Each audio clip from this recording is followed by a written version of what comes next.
ԱՄՆ Իրան լայնածավալ հակամարտությունը շարունակվում է արդեն երրորդ օրը։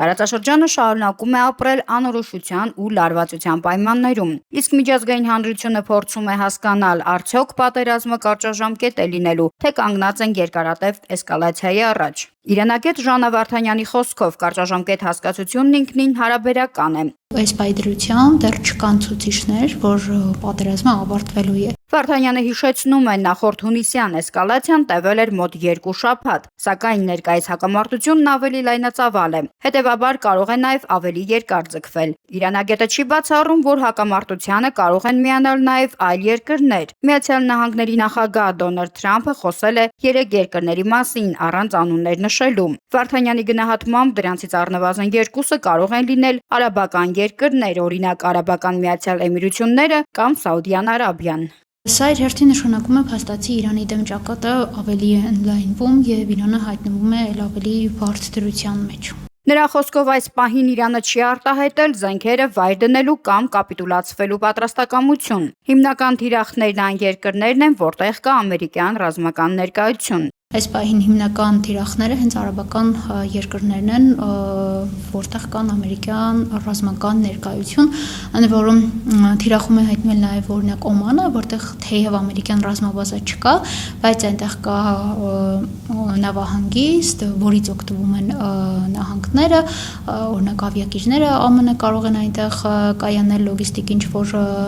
ծառայություններ ստանալ։ Այս պահին Իրանի առաջնային զսպող ուժը հրթիռներն ու անօդաչու թռչող սարքերն են։ Դժվար է ասել, թե դրանք ինչ քանակությամբ են եւ Իրանին որքան կբավականացնեն, բայց այս պայծրությամբ Իրանը շարունակում է հասցնել այդ հարվածները, կարողանում է հարվածներ հասցնել եւ որոշ դեպքերում էլ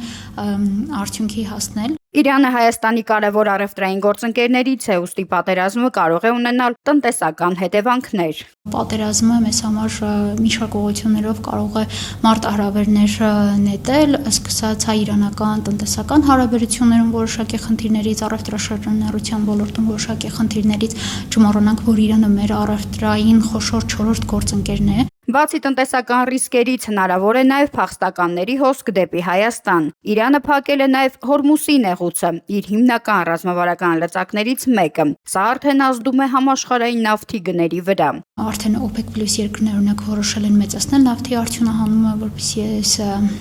գների վրա որոշակի ազդեցություն ունենան։ Բնականաբար մեծաքանակ նավեր են արդեն կուտակվել նեղուցում ու սա իր հերթին նաև միջազգային այլ դերակատարների է ստիպում գործի դիմել, օրինակ Եմեն կարծես թե հայտնել է իր ներկայությունը ուժեղացնելու մասին, այսինքն սա արդեն վերածել է ոչ միայն տարածաշրջանային, այլև միջազգային շարք այլ դերակատարների ևս առնչվում է ու դրանով իսկ իրավիճակը ավելի է բարդացնում։ Տարածաշրջանում իրավիճակը շարունակում է զարգանալ ժամ առ ժամ։ Հարցը մնում է բաց, որքան կշարունակվի այս պատերազմը եւ արդյոք այն կսահմանափակվի ներկայիս սահմաններով, թե կվերածվի ավելի լայն միջազգային ճգնաժամի։ Նարինե Ղուկասյան, Մանուել Ստեփանյան, Ռադար Արմենիա։